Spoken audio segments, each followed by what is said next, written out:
नमस्कार। भारतीय संस्कृति की महानता और वैज्ञानिकता के बारे में हम सत्संग कर रहे हैं। गायत्री मंत्र का महत्व समझने का प्रयत्न हम कर रहे हैं। हमारा सत्संग गायत्री मंत्र पर चल रहा है। आइए आज का सत्संग आगे बढ़ाएं।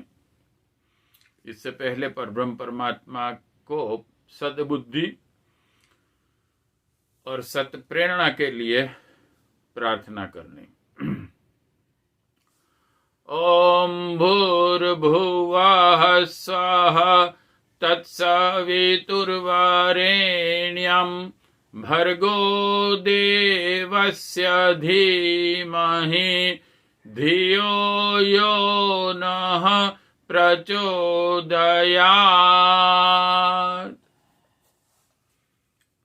आत्मीय परिजन और हमारे सत्संगी मित्र,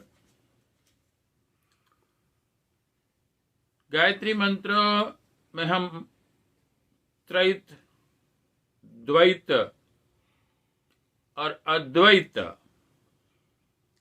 ये तीन अलग अलग जो बेसिक हमारी थियरी है उसमें तीनों के दृष्टिकोण से हम समझने का प्रयत्न कर रहे हैं। अभी हम त्रैतवाद, तीन का महत्व समझ रहे हैं। गायत्री मंत्र के तीन पद हैं जो ओम अद्वैत, उसमें से अ उ म तीन व्याहृतियां बनी, भूर भुवः स्वः, और उसके बाद तीन पद। ये तीन का महत्व क्या है और किन किन आयामों में गायत्री मंत्र इन तीन की प्रेरणा और सुव्यवस्थितता एस्टैब्लिश करने का प्रयत्न जो उसके ज्ञान में होता है वो कैसे अप्लाई होता है वो हम देख रहे हैं। लास्ट में हमने देखा कि चेतन तत्व में से तीन महत्व की दैवी शक्तियां जो परब्रह्म परमात्मा ने एको हम बहुश्यामी में एक में से अनेक हो जाऊं का जो संकल्प उभरा और जो चैतन्य तत्व चेतना सबसे पहले सूक्ष्म से स्थूलता की ओर का पहला स्टेप जिसे कह सकते हैं, उस संकल्प की जो चेतन शक्ति, चेतना तत्व और उसके बाद स्थूल तत्व, पंच महाभूत, इसे हम समझ रहे थे। और उसमें तीन महत्व की दैवी शक्ति जो चेतना के अंदर है, चेतना गायत्री माता, गायत्री मंत्र सावित्री माता के स्वरूप में ऋषि मुनियों ने हमें समझाई। और उस चेतना को डिटेल में समझने के लिए उसको फर्दर ब्रह्मा विष्णु महेश की तीन इंपॉर्टेंट देव शक्तियां हमने देखी, समझे। अब आगे हम प्रयत्न कर रहे हैं और आगे बढ़ते हैं। तो इन सभी देव शक्तियों को समझने और मनुष्य के अपने जीवन का जो लक्ष्य है उस परम पिता परब्रह्म परमात्मा को प्राप्त करना, इनके लिए जो प्रक्रिया हमें हमारा ऋषि मुनियों ने दी है और गायत्री मंत्र के तीन जो पद हैं, तत्सवितुर्वरेण्यम भर्गो देवस्य धीमहि धियो यो नः प्रचोदयात्, इन तीनों पदों का क्या प्रेरणा तत्व इसके अंदर रहा है, क्या ज्ञान रहा है और कौन कौन सी साधनाएं उसमें हैं, ये हम देखते हैं। अब तो इसे योग की प्रक्रिया कहते हैं, जिसको उपासना, साधना और आराधना, इन तीन प्रक्रिया में हमारे ऋषि मुनियों ने समझाया। आइए देखते हैं पहले कि ये उपासना, साधना, आराधना जो प्रत्येक आध्यात्मिक व्यक्ति हैं, जिसे अपना जीवन लक्ष्य प्राप्त करना है, उसे कैसे अपने जीवन में एडॉप्ट करनी चाहिए। सबसे पहली है उपासना। उपासना का संस्कृत शब्द का जो अर्थ है उप आसन, नजदीक रहना। तो पहले तो हमें अपने जीवन में जो परब्रह्म परमात्मा का ज्ञान प्राप्त करना है, हमें जिस परब्रह्म परमात्मा का प्रेम प्राप्त करना है, या तो उसके लिए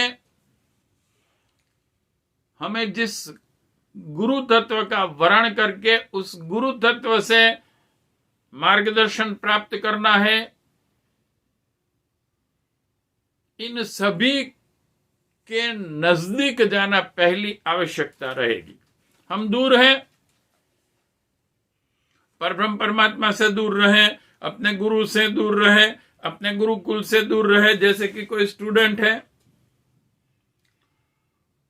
तो ज्ञान प्राप्त करने के लिए पहला काम उसे स्कूल के नजदीक जाना, स्कूल में एडमिशन लेना, ये आवश्यक होगा। तो उपासना हमें सबसे पहले तो सतगुरु के नजदीक जाना, क्योंकि हम उस सतगुरु से परब्रह्म परमात्मा को कैसे प्राप्त किया जाए, उसका मार्गदर्शन, उसका ज्ञान, और समर्थ गुरु जो होते हैं वो अपने सुपात्र शिष्य को अपना पुण्य, अपनी तप शक्ति, सब कुछ देते हैं और उसके विकास के लिए प्रयत्नशील बनते हैं।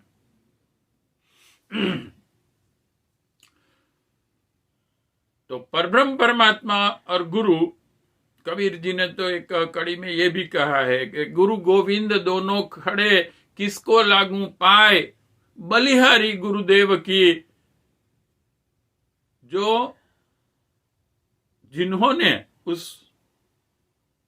गुरु ने अपने ज्ञान से, अपने मार्गदर्शन से भगवान को मिला दिया। दोनों को कबीर जी ने बड़ा अच्छा महत्व देके हमें समझाया कि गुरु का महत्व क्या है। तो उपासना में सबसे पहले हमें गुरु के नजदीक जाकर गुरु का ज्ञान प्राप्त करना है, मार्गदर्शन प्राप्त करना है। और जिस परब्रह्म परमात्मा को हमें प्राप्त करना है वो सर्वव्यापक है, तो उसके भी नजदीक हमें जाना पड़ेगा। हम उससे दूर तो है नहीं। परब्रह्म परमात्मा कोई एक देशीय पदार्थ तो है नहीं कि जिससे हम दूर हैं। वो सर्वव्यापक है, हमारे अंदर भी है, बाहर भी है। किसी ने कहा है कि भाई भगवान तीन हैं, एक ओरिजिनल जिसे कहा जाए सर्वव्यापक, कण कण में व्याप्त, सिया राम मई सब जग जानी। प्राणी मात्र के अंदर जो छिपा हुआ है, कण कण में है, वो ओरिजिनल। लेकिन एक उसका डुप्लीकेट है, वो है हमारे अंदर। क्योंकि जैसे समुद्र का एक बूंद होता है तो उसकी सभी कैरेक्टरिस्टिक्स उस जो जल में होती हैं वो समुद्र के पानी की तरह ही होती है। और इसीलिए हमारे वेदों में ऋषि मुनियों ने कहा यथा पिंडे तथा ब्रह्मांडे, जो भी परब्रह्म परमात्मा की शक्तियां हैं वो सभी बीज रूप में हमारे अंदर हैं और हमारे अंदर छिपी हुई है। कार्बन कॉपी उनकी कह सकते हैं, डुप्लीकेट। परब्रह्म परमात्मा का एक स्वरूप आत्मा के स्वरूप में हमारे अंदर है। उसका विकास करना ये हमारा लक्ष्य है। और तीसरा जो हमारे ऋषि मुनियों ने हमें परब्रह्म परमात्मा, देव शक्तियां, चैतन्य क्या है, स्थूल जगत क्या है, हमारा व्यक्तित्व क्या है, हमारे अंदर के सद्गुण दुर्गुण क्या है, ये सब समझाने के लिए कुछ मॉडल्स बनाए, कुछ चित्र मूर्तियां बनाई। इसे हम कह सकते हैं कि जैसे वैज्ञानिकों ने अलग अलग एनर्जियां जिनसे ये पूरा ब्रह्मांड चलता है, तो उनके भी कुछ मॉडल बनाए अपने स्टूडेंट्स को समझाने के लिए। ऐसे ऋषि मुनियों ने हमें चित्र और मूर्तियां दी कि आपको ज्ञान के बारे में समझना है, व्हाट इज नॉलेज, जो आपके अंदर भी है और ब्रह्मांड में भी व्याप्त है, तो सरस्वती माता, ट्रिप्लिकेट। तीसरा जो भगवान है वो है मूर्तियों में छिपा, चित्रों में छिपा, सिंबल में छिपा।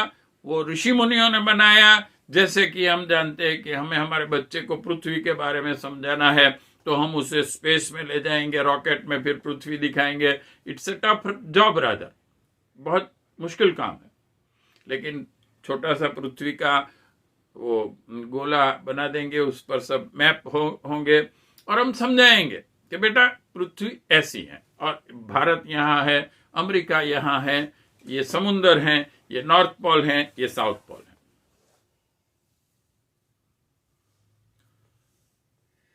तो बाकी के दोनों, एक ओरिजिनल परब्रह्म परमात्मा, एक हमारे अंदर का आत्मा, और उसे समझने के लिए जो हमारे गुरु ने, हमारे ऋषि मुनियों ने, हमारे महामानवों ने, हमारे योगियों ने समझाने के लिए जो मॉडल, सिंबल्स दिए, उस परब्रह्म परमात्मा के नजदीक हम कैसे जाएं? क्योंकि हमने देखा कि वो एक देशी तो है नहीं, तो इसलिए हमारे व्यक्तित्व को भी उस व्यापक परमात्मा से हम इसलिए दूर हैं कि हम अपने अहंकार से जुड़े हुए हैं। हमें भी अपने व्यक्तित्व को व्यापक बनाना होगा। इसलिए परम पूज्य गुरुदेव वेद मूर्ति तपोनिष्ठ पंडित श्री राम शर्मा आचार्य जी, हमारे गुरु जी ने कहा है, और अनेक ऋषि मुनियों ने, महापुरुषों ने भी कहा है, व्यक्तित्व के 4 विकास के लिए 4 स्तर उन्होंने दिए। 1, आत्म पर्यवेक्षण, आप अपना निरीक्षण करें। नंबर 2, आत्मशोधन, जो खराबियां हैं उसे दूर करें। नंबर 3, आत्मनिर्माण, सद्गुणों का विकास करें। और फिर चौथा, आत्म विकास, हम नर में से नारायण बनने का प्रयत्न करें, हम स्वार्थ में से परमार्थ की ओर जाने का प्रयत्न करें, हम क्षुद्रता में से महानता को वर्ण करें। यही एक प्रक्रिया है उस व्यापक परब्रह्म परमात्मा के नजदीक जाने की, उपासना।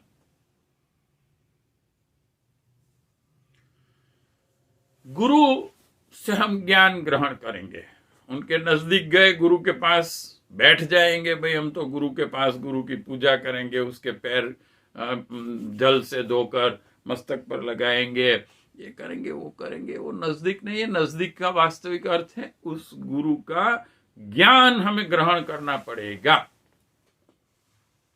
उस गुरु की प्रेरणाएं हमें जीवन में लेनी पड़ेगी। परम पूज्य गुरुदेव क्या कहते थे? मैं मेरे गुरु का गुलाम हूं और भगवान के हाथ की कठपुतली हूं।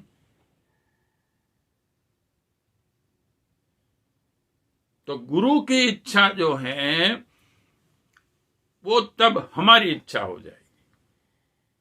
नहीं, हम तो क्या करते हैं, हमारी इच्छाएं लेके गुरु के पास जाते हैं, हमारी इच्छाएं लेके भगवान के पास जाते हैं, भगवान को आदेश देते हैं, गुरु को आदेश देते हैं, मेरे लिए ये करो, मेरे लिए वो करो, मेरा मकान बाकी है बना दो, मेरी बीमारी दूर कर दो, मेरे लिए ये सिचुएशन बनाओ। तो मित्रों, उपासना का पहला मीनिंग हमें समझना पड़ेगा, ज्ञान प्राप्त करना पड़ेगा गुरु से। इसमें अगर हमने आलस की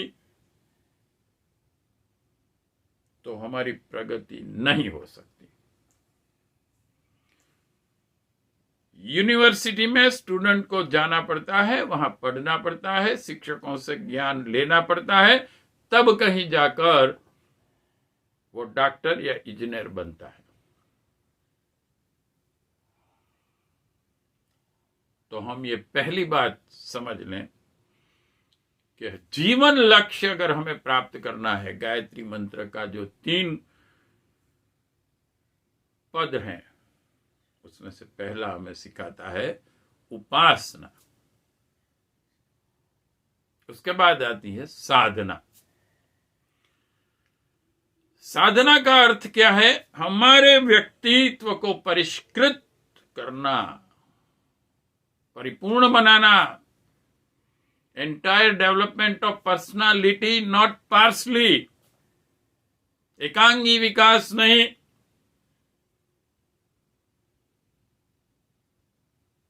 और इसके लिए गुरु का ज्ञान जो हमें मिला है, उसने जो आदेश किए हैं, उसमें व्यक्तिगत साधनाएं भी आती हैं। इन साधना जो अलग अलग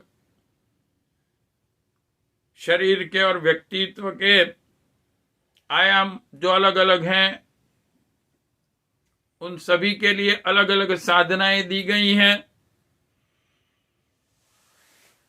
उसको हमें प्रैक्टिकल में करना होगा।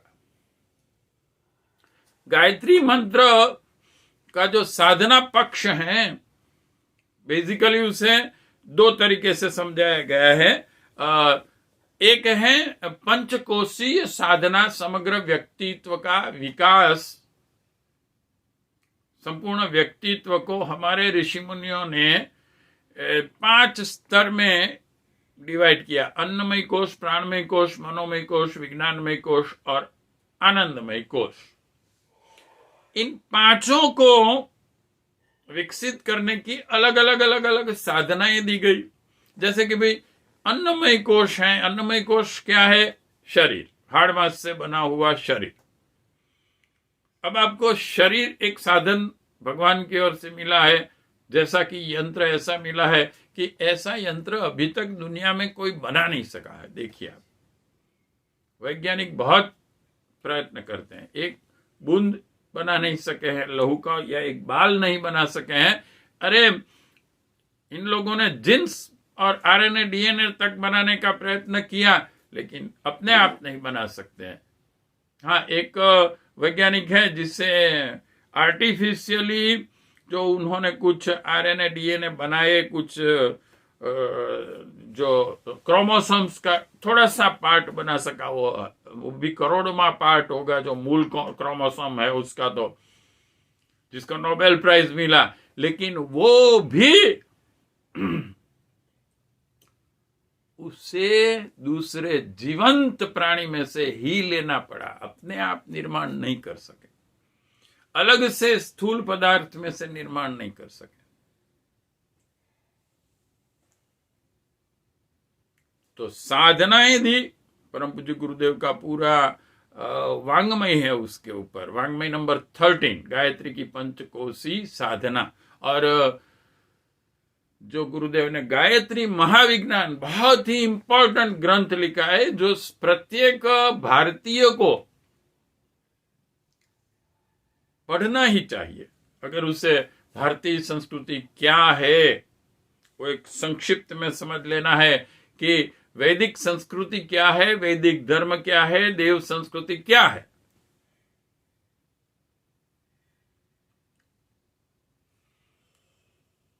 तो अन्नमय कोश, हाड़ मांस से बना हुआ जो शरीर है उसे स्वस्थ रखना, उसे दीर्घायुष्यमान रखना, उसे धर्म कार्य, मानवता के कार्यों में सक्रिय रखने के लिए जो एक्सरसाइज जिसे हम कह सकते हैं भारतीय धर्म की, उसे आपको एडॉप्ट करनी ही पड़ेगी। जितने भी हमारे योगी हैं जो हजारों साल का जीवन जीते हैं, हमारे नासा के एक वैज्ञानिक हैं बड़ौदा में, जिन्होंने नासा की एक शाखा जैसा बना दिया है बड़ौदा में और रिसर्च स्पेस का कर रहे हैं। उन्होंने अपने एक लेक्चर, आप उनका सुनेंगे यूट्यूब पर, तो साबित कर दिया कि हमारे जो गुरुजी के गुरुजी हैं इनके 800 साल की उम्र तो प्रूव हो चुकी है, लेकिन उन्होंने तो ये साबित कर दिया कि वो 18,000 साल के हैं, क्योंकि वो ही जो कल्कि पुराण में लिखा हुआ है कि कल्कि अवतार को मार्गदर्शन देने वाले एक महान ऋषि हैं, वो है परशुराम, जो हिमालय में हैं, हिमालय से आएंगे। राम को जो मिले थे जब राम ने वो शिव धनुष्य उनसे टूट गया था तब,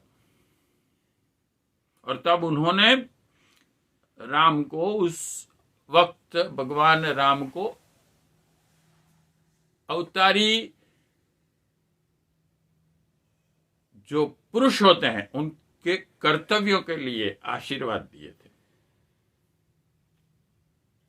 तो पंचकोशी साधना, ये गायत्री महाविज्ञान और स्पेशली जो वांग्मय है उसमें है अन्नमय कोश, स्थूल शरीर, उसके बाद आता है प्राणमय कोश, उसका विकास, वो हम आगे देखेंगे डिटेल में कि क्या है।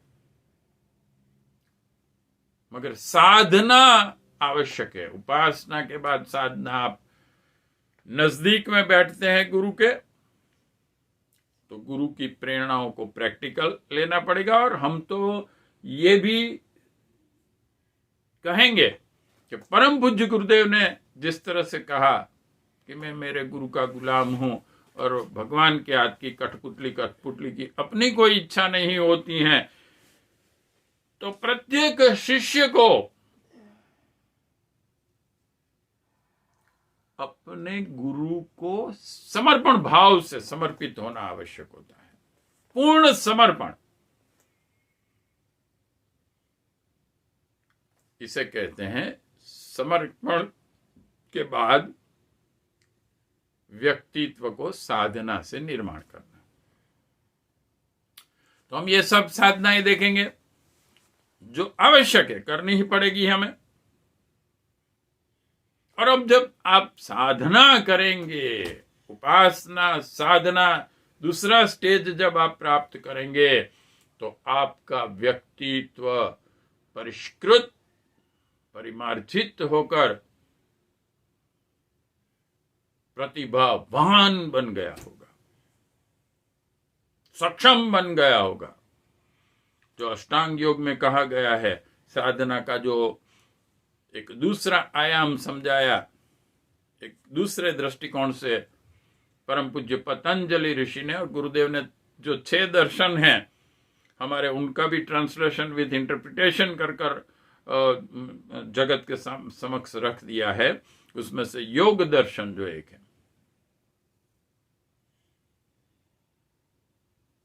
उसमें आता है कौन कौन सी सिद्धियां आपको मिलेंगी, आप सक्षम होगे।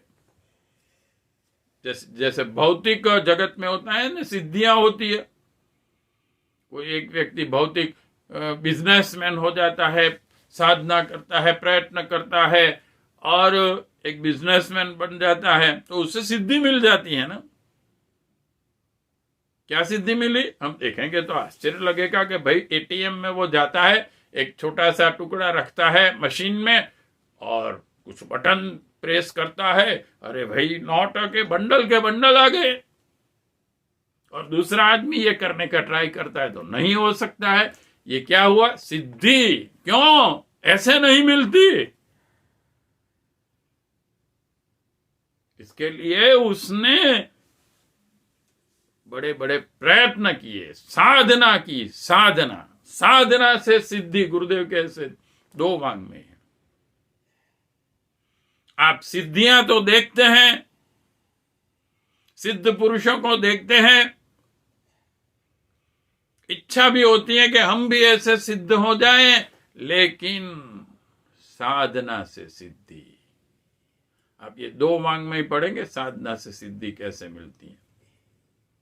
आवश्यक है साधना। और साधना के बाद आपका जब व्यक्तित्व परिष्कृत हो जाएगा, फिर क्या है? फिर तो हमें उस परब्रह्म परमात्मा से मिलना है। तो हमें क्या करना है? एक डॉक्टर की डिग्री प्राप्त कर लेता है, एक इंजीनियर बन जाता है, फिर उसके बाद बैठा रहेगा कि मैं तो डॉक्टर हो गया हूं। कोई उससे पेमेंट नहीं देगा। He has to work. अपने परिष्कृत व्यक्तित्व को उस व्यापक परब्रह्म परमात्मा के साथ अगर हमें जोड़ना है, उनको प्राप्त करना है, उनसे मिलना है, तो हमको उपासना, साधना के बाद आराधना, प्राणी मात्र के कल्याण के लिए कुछ करना पड़ेगा, कुछ त्याग बलिदान करना पड़ेगा। गुरुदेव एक बहुत अच्छी बात कहते थे,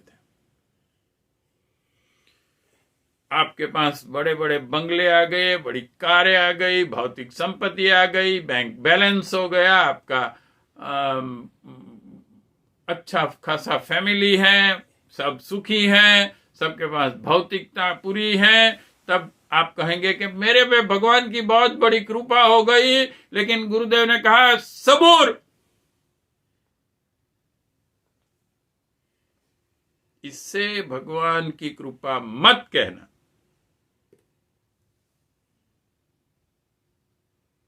भगवान की कृपा तब कहना कि जब तुम्हारे अंदर वो भाव जागृत हो कि मैं अपना जो कुछ भी है उससे विश्व कल्याण के लिए, लोक कल्याण के लिए, प्राणी मात्र के कल्याण के लिए समर्पित कर दूं अपना जीवन, अपनी भौतिक संपत्ति, अपना ज्ञान, अपना व्यक्तित्व, जो कुछ भी है कुछ मेरा नहीं है। और वहां से शुरू होती है उपासना। आप भारतीय संस्कृति की हिस्ट्री देखिए, इतिहास देखिए। यहां दधीची जैसे ऋषि हुए जिन्होंने अपना ही बेटा असुर हो गया तो विश्व कल्याण के लिए जब उनसे अनेक ऋषि और देवता आए कि एक ही उपाय है कि हमें वज्र की जरूरत है, और वो वज्र ऐसा कि एक महातपस्वी ऋषियों की हड्डी से बना हो तो ही वो मरेगा। अभी ये वाक्य पूरा नहीं हुआ था, इसके पहले तो दधीची ने अपने प्राण शरीर में से छोड़ दिए और शरीर दे दिया, ले लो।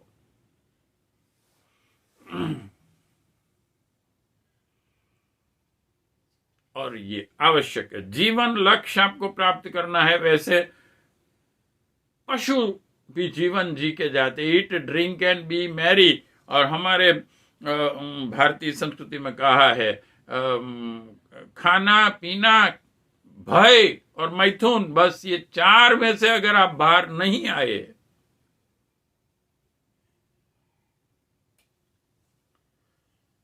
तो आपका जीवन पशुवती रहा। ये थोड़ा डिफरेंस है कि वो जंगल में रहते हैं, अपना घोंसला बनाते हैं पक्षी, वो गुफा में रहते हैं, आप बड़े अच्छे मकान में रहते। That is only the difference. जितने भी पैसे वाले आदमी हुए हैं, मृत्यु के समय उन्होंने रोते हुए गए हैं, मैं अपना जीवन बराबर नहीं जिया। अभी लास्टली थोड़े समय पहले वो एप्पल का मालिक, विश्व का 1 नंबर का पैसे वाला, कैंसर से जब मर गया, उसने क्या कहा? मैंने अपना जीवन बर्बाद कर दिया। क्यों मैंने किसी को प्रेम किया नहीं, और आज जब मैं मरण शैया पर हूं, मुझे कोई प्रेम करने वाला है नहीं।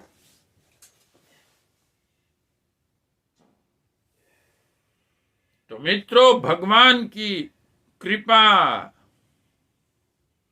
आप तब ही समझिए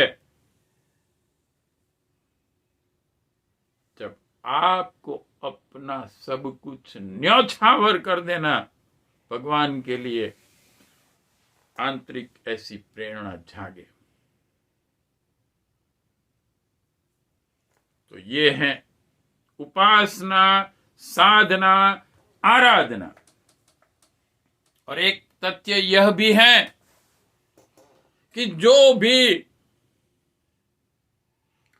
समाज सेवा, मानवता की सेवा, प्राणी मात्र की सेवा, प्राणी मात्र के लिए त्याग बलिदान, प्राणी मात्र को प्रेम नहीं करेगा, और वो अपने आप कितनी भी उपासना और साधना कर ले, प्रगति नहीं हो सकती। गुरुदेव ने ऐसे उदाहरण बहुत दिए। गुरुदेव कहते थे, मैंने 24 महापुरुष चरण की तपश्चर्या की गायत्री मंत्र की। मेरे से ज्यादा कई ऐसे हैं व्यक्ति जिन्होंने 27 से भी ज्यादा गायत्री महापुरुष चरण किए, लेकिन क्यों? न तो वो आत्मिक प्रगति गुरुदेव जितनी कर सके, और अपने जीवन में न तो दूसरों को भी आत्मिक प्रगति की प्रेरणा दे सके। उसका एक ही कारण गुरुदेव ने दिया कि उन्होंने सिर्फ और सिर्फ व्यक्तिगत उन्नति की ही अपेक्षा की, जबकि वो विश्वव्यापी प्राणी मात्र और मानव मात्र को भूल गए, और उनकी सेवा के लिए उन्होंने कुछ अपना समर्पित नहीं किया। उपासना करेंगे मित्रों हम, उपासना। और इसीलिए परम पूज्य गुरुदेव ने कहा है, एक बहुत अच्छी उन्होंने स्टोरी एक बार कही थी कि बुद्ध भगवान जब शरीर त्याग कर रहे थे, तो उनके एक शिष्य ने कहा कि भगवान, अब आपका तो निर्वाण हो जाएगा, मोक्ष हो जाएगा, मुक्ति हो जाएगी। तब बुद्ध भगवान ने कहा कि बेटा नहीं, न तो मैं निर्वाण चाहता हूं, न मेरा निर्वाण होगा। मेरा निर्माण तब होगा, मैं उस वक्त मुक्ति प्राप्त करूंगा जब इस कोटि कोटि ब्रह्मांड का प्रत्येक जीव निर्माण को प्राप्त कर ले, मोक्ष को प्राप्त कर ले, कल्याण की अवस्था को प्राप्त कर ले, मैं सबसे आखिर रहूंगा।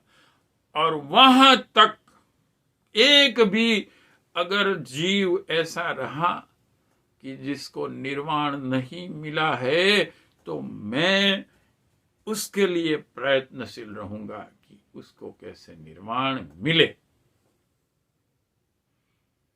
ये है सच्ची आध्यात्मिक उन्नति। बच्चे अपने लिए सब कुछ चाहते हैं, वो खिलौने चाहते हैं, युवा हो जाते हैं तो अपने लिए सब चाहते हैं, पत्नी, बच्चे, मकान। तो जैसे जैसे परिष्कृत होता जाता है विचार, लेकिन एक बात तो सही है, वो अपने लिए चाहते हैं, पैसे चाहते हैं, भौतिक सुख समृद्धि चाहते हैं, स्वार्थी हैं वो। और जब मनुष्य इतना ज्ञानी हो जाता है, उससे मालूम हो जाता है कि सबसे अच्छी चीज है भगवान को प्राप्त करना, मोक्ष को प्राप्त करना, सिद्धि को प्राप्त करना, तो मैं भगवान को प्राप्त कर लूं, मैं मोक्ष को प्राप्त कर लूं, यह भी एक तरीके का स्वार्थ ही हुआ। तो हमें भगवान बुद्ध की उस प्रेरणा को याद रखना है। और इसीलिए परम पूज्य गुरुदेव ने कहा कि मैंने भले ही साधना कुछ कम की होगी, लेकिन विश्व कल्याण के लिए अपना व्यक्तित्व समर्पित कर दिया। जब वो 15 साल के थे और दादा गुरुदेव हिमालय से आए, उसी वक्त उन्होंने कह दिया कि मेरा जो कुछ है वो आपको समर्पित, विश्व कल्याण के लिए जो आप करना चाहते हैं, आप मुझे सिर्फ आज्ञा दीजिए। आज के साइकोलॉजिस्ट भी यही कहते हैं कि ज्ञान हमारे अंदर सभी है, लेकिन उन्होंने 2 स्तर किए हैं, subjective mind and objective mind. लेकिन ये दोनों के बीच में एक लेयर होता है। जहां तक वो 2 एक नहीं हो जाते हैं, तब तक हमें पूरे ब्रह्मांड का ज्ञान अंदर होते हुए भी हम उससे मिल नहीं सकते हैं। और जो वो लेयर है, उसे वो लोग कहते हैं कि व्यक्तिगत ऐसाएं, इच्छाएं, कामनाएं।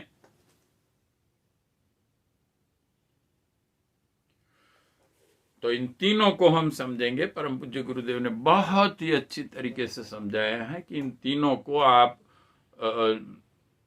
अपने जीवन में अपनाएं, उपासना, साधना, आराधना।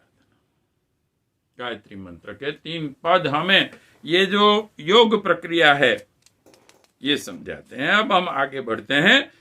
3 गुण गायत्री मंत्र के 3 पद जो हैं, ये जो स्थूल जगत है उसकी जो संचालन शक्ति है,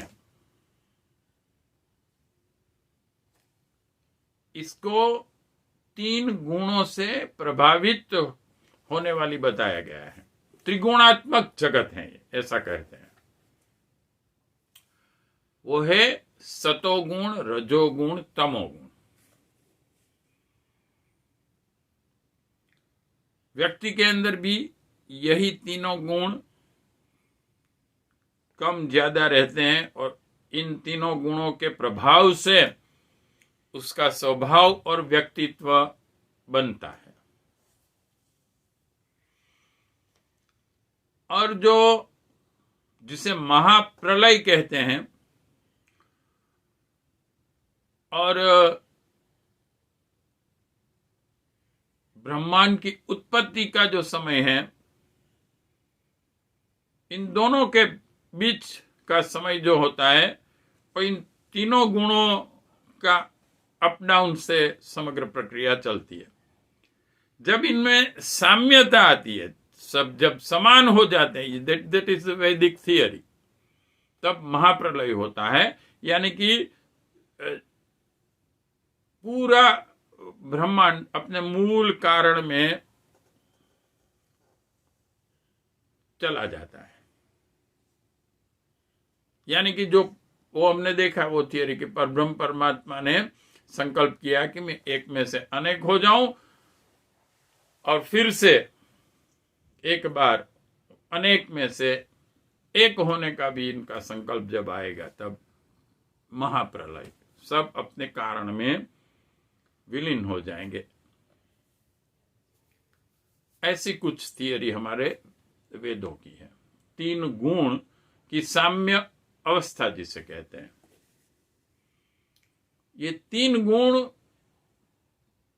की वजह से पूरा संचालन जो होता है, इसे मध्यम रजोगुण कहा जाता है। सत्वगुण प्रेरणा शक्ति है। तमोगुण स्थिरता कह सकते हैं हम इसे। जैसे भाई इलेक्ट्रिसिटी पैदा करनी है तो हम बेसिकली समझते हैं कि एक ऐसा वाइंडिंग होता है कि जो घूमता है, जो शक्ति देता है। एक दूसरा वाइंडिंग उसके आसपास होता है, वो स्थिर होता है, स्टेबल होता है।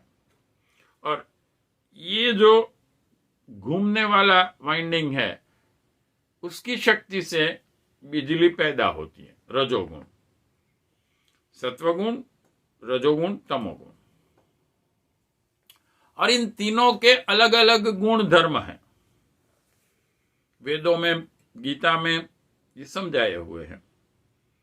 व्यक्ति के अंदर भी इन तीनों गुण, और इन तीनों गुणों से भी एक चौथी अवस्था ऐसी है, गुणातीत अवस्था जिसे कहते हैं। जब राम वनवास गए तो लक्ष्मण और भरत उनको मिलने, लक्ष्मण उनके साथ थे, और भरत जब आए अयोध्या में तो उनको मालूम हुआ कि भाई ऐसा हुआ है, राम जी गए हैं, वनवास जा रहे हैं। तो वो उनको मिलने के लिए तुरंत वहां से एक बार मिल लें उनसे, मैं मिला नहीं हूं, और उनको वापस भी बुलाने के लिए उन्होंने कहा कि आप मत जाइए, मैं जाऊंगा। भाई भाई कैसे होते हैं अगर ये देखना है तो हमें राम, लक्ष्मण, भरत, इन शत्रुघ्न, इन सब के रिलेशन और क्या थे, एक दूसरे का प्रेम आप विश्व में कहीं नहीं मिल सकता। तो लक्ष्मण जी ने जब देखा कि भरत तो आ रहे हैं, बहुत लोग उसके साथ हैं, लगता है वो सेना लेकर आए हैं, तो क्रोधित हो गए कि एक तो उसकी वजह से राम को वनवास जाना पड़ा, वो थोड़े क्रोधी भी थे, उत्तेजित हुए। मैं देख लूंगा भरत को, लड़ लूंगा उसके साथ। तो उनके साथ कुछ अच्छे आदमी, ऋषि मुनि थे। उन्होंने कहा भाई साहब, पहले आप ये जानिए कि वो किस लक्ष्य को लेकर आ रहे हैं, क्यों आ रहे हैं यहां भगवान राम से मिलने। आप एकदम क्रोधित हो जाते हैं और यही समझ लेते हैं कि वो लड़ने आते होंगे। तो लक्ष्मण जी ने कहा भाई ये कैसे हम समझ सकते हैं, एक तो उसने भगवान राम को वन में भेज दिया है उसकी माता ने, और ये तो परिस्थिति समझ नहीं सके। एक काम कीजिए, हम उनके लिए कुछ भोजन यहां से भेजेंगे जो 3 प्रकार का होगा। तमोगुणी यानी कि शराब, मांस, ऐसा सब। रजोगुणी यानी कि अच्छी अच्छी टेस्टी मिठाइयां, वानगी। और सत्वगुणी जो बिल्कुल सात्विक होगा।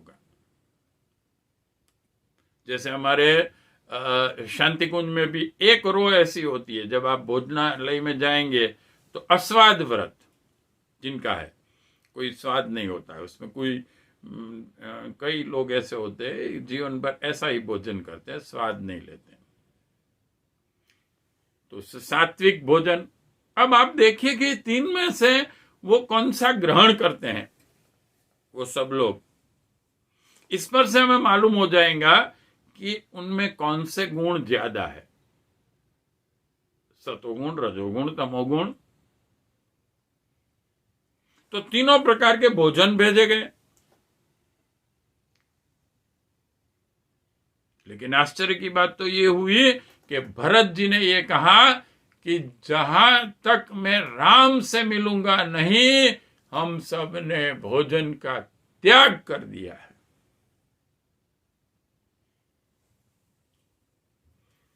तब तो उस व्यक्ति ने, लक्ष्मण जी ने कहा, भाई साहब ये जो आ रहे हैं ये गुणातीत अवस्था में है सब, भरत जी और उनके साथ जो आ रहे हैं अति उच्च अवस्था उनकी है, आप इनसे घबराइए नहीं। 3 गुण मनुष्य के अपने में भी हैं और ये जगत भी तीनों गुणों से चलता है, तीनों की आवश्यकता है। हम ये भी नहीं कह सकते कि ये कोई बुरा है, पर ब्रह्म परमात्मा ने जितनी भी चीजें इस विश्व में बना रखी हैं वो सभी उपयोगी हैं। तकलीफ एक ही है कि इसका उपयोग हम नहीं जानते, तो हम ये कहते हैं कि ये नुकसान करता है। जहर का भी उपयोग अच्छा किया जाता है और अमृत का भी हम अगर सुयोग्य प्रयोग नहीं करेंगे तो नुकसानकारक होगा। तब इन तीनों गुणों को अपने अंदर कैसे सुव्यवस्थित करना, हम इन 3 गुणों में से कौन से गुण का बाहुल्य हमारे व्यक्तित्व में है,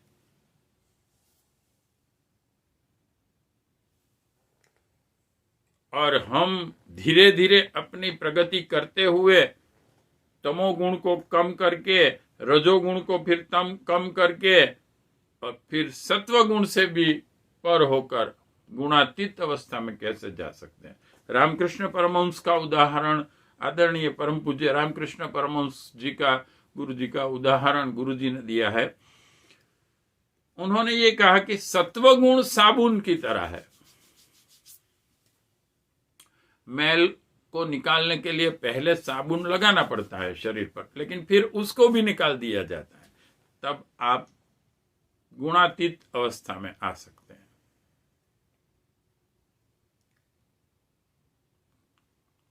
तो इन तीनों गुणों को उसकी व्यवस्था कैसे की जाए,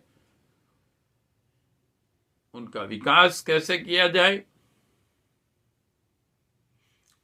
उनका साक्षात्कार कैसे किया जाए, ये पूरा ज्ञान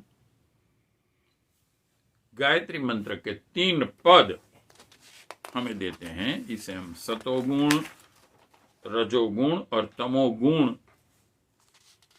से पहचानते हैं। अब जब आगे हम बढ़ते हैं तो गायत्री मंत्र हमें जीवन में, जो हमने देखा कि उपासना, साधना, आराधना में जो हमें करना, आराधना में समाज के लिए करनी है,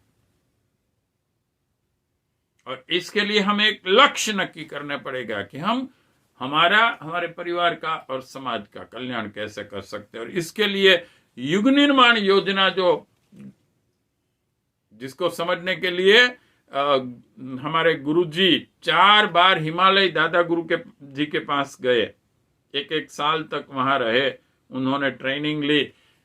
न सिर्फ दादा गुरु जी, लेकिन उनके साथ जो उनकी पूरी टीम है, हमारे ऋषि मुनि सभी जो वहां सूक्ष्म शरीर से हैं, उन पूरी टीम को भी हमारे परम पूज्य दादा गुरुदेव ने गुरु जी को मिलाया और उनसे उन्होंने युग निर्माण योजना के लिए एक प्रेरणा प्राप्त की कि क्या करना है हमें। आज जो समग्र विश्व सामूहिक आपघात की ओर जा रहा है, उसे कैसे बचाया जा सकता है। जिस भौतिकवाद को आज के लोग प्रगति कहते हैं, वास्तविक में वो विनाश का कारण बना है। और ये जो युद्धोन्माद, प्रत्येक देश, गुरुदेव कहते हैं अपनी 80% शक्ति डायरेक्ट या इनडायरेक्टली युद्ध के लिए खपा देते हैं। बस उसका विनाश कर डालूंगा।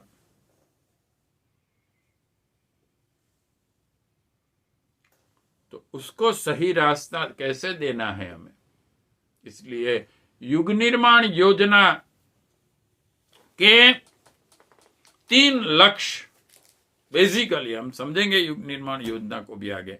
वैसे बेसिकली 100 सूत्री कार्यक्रम और 100 आदर्श हैं युग निर्माण योजना के। कोई एक लक्ष्य लेके युग निर्माण योजना नहीं चलती है। विश्व के जिस वक्त ये संकल्प लिया गया था 600 करोड़ व्यक्ति थे, तो गुरुदेव ने कहा कि 600 करोड़ व्यक्ति में देवत्व का जागरण, देवत्व का जागरण दैट मीन सद्गुणों का जागरण। देवता सद्गुण होते हैं, सद्गुणों को हम देवता कहते हैं। तो 600 करोड़ व्यक्ति के अंदर हम देवत्व का जागरण करेंगे और धरती पर स्वर्ग का अवतरण करना है। स्वर्ग जाना नहीं है, किसी और जगह पर स्वर्ग है और हम मरने के बाद वहां जाएंगे, ऐसा कोई प्रॉमिस नहीं दिया गुरुदेव ने। उन्होंने इसी जीवन में हम देवत्व को प्राप्त करें। एक व्यक्ति नहीं, कोई एक समुदाय नहीं, कोई एक जाति का व्यक्ति, कोई एक देश का व्यक्ति, कोई एक धर्म के लोगों का ही कल्याण हो, ऐसा संकल्प नहीं। कोई एक प्रांत के लोगों का ही कल्याण हो।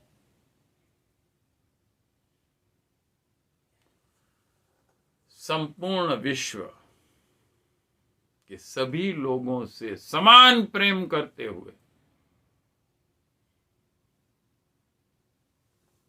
और इसके लिए बेसिकली अगर संक्षिप्त में अगर समझे हम युग निर्माण योजना को, तो 3 लक्ष्य दिए हैं। व्यक्ति निर्माण, परिवार निर्माण, समाज निर्माण। Simultaneously you have to work on 3 field. तीनों आयामों में आपको एक साथ काम करना है। ये नहीं कह सकते हम पहले अपना विकास कर ले, बाद में परिजनों का और कुटुंबी व्यक्तियों के बारे में देखेंगे। पहले अपने कुटुंब का स्वार्थ कर ले, बाद में हम समाज के बारे में सोचेंगे। नहीं, एक साथ तीनों आयामों में परम पूज्य गुरुदेव ने, और ये तब भी हो सकता है क्योंकि तीनों एक दूसरे पर आधारित हैं। अगर आप समाज सेवा नहीं करते हैं, आप अपने व्यक्तित्व का विकास नहीं कर सकेंगे। अगर आप परिवार से सुयोग्य जुड़ नहीं सकेंगे और अपने परिवार के 5 व्यक्तियों का निर्माण नहीं कर सकेंगे, तो आप अपना निर्माण नहीं कर सकेंगे। तो ये 3 लक्ष्य दिए, और सिर्फ लक्ष्य देकर बैठ नहीं गए हैं।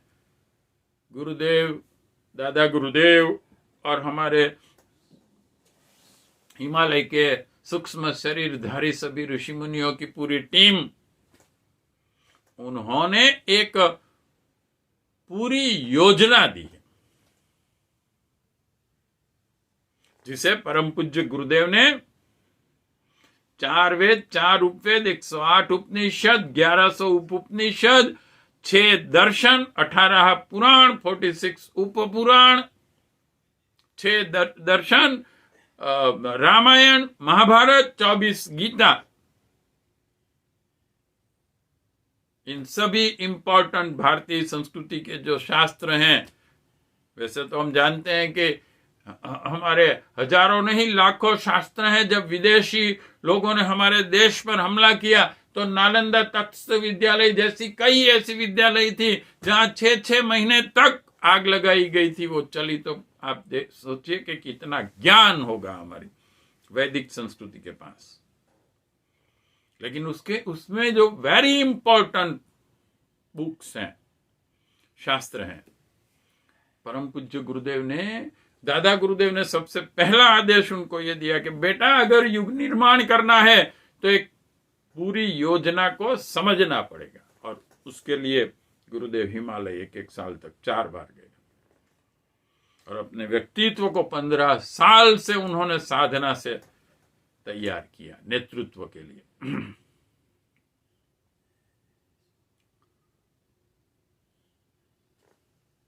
व्यक्ति निर्माण के लिए हमारी भारतीय संस्कृति में पूर्ण व्यक्तित्व क्या है समझाया है कि भाई पूर्ण व्यक्तिवान व्यक्ति कैसा होता है। 32 लक्षण, उसे 32 there are main characteristics must be in your personality.